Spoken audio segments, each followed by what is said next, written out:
रामकृष्ण हरी. मी advocate Maharudra Nagargoje एक सर्व राजकीय पक्षांच्या कार्यकर्त्यांना एक विनंती करणार आहे की आत्ता मतमोजणी सुरू आहे. कुणी हरणार आहे तर कुणी जिंकणार आहे आणि हे नियतीचं चक्र आहे.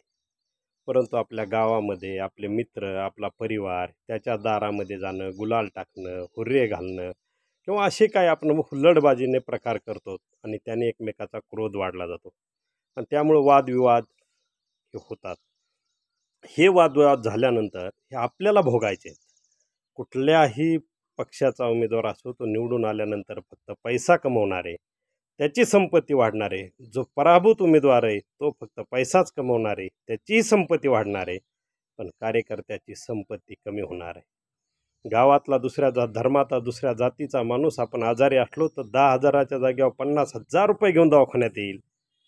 परंतु ह्या पक्षाचा, त्या पक्षाचा, या जातीचा, त्या धर्माचा उमेदवार आपल्या मातीला सुद्धा येणार नाही. म्हणून गावातलं गाव पण विसरू नका.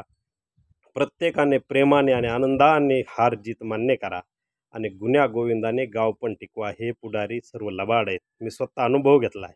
हे पुढारी खोटे आहेत, लबाड आहेत. यांच्या कितीही पाठीमागं पळालो तरी हे फक्त स्वार्थी लोक असतात. त्यामुळे यांच्या स्वार्थासाठी आपलं गाव पण, आपलं वैभव, आपल्या गावातले संबंध, आपली मैत्री, आपला सलोखा अजिबात बिघडू देऊ नका. वादविवाद करू नका, कुणाशी भांडू नका आणि सर्वजण आनंदाने राहा.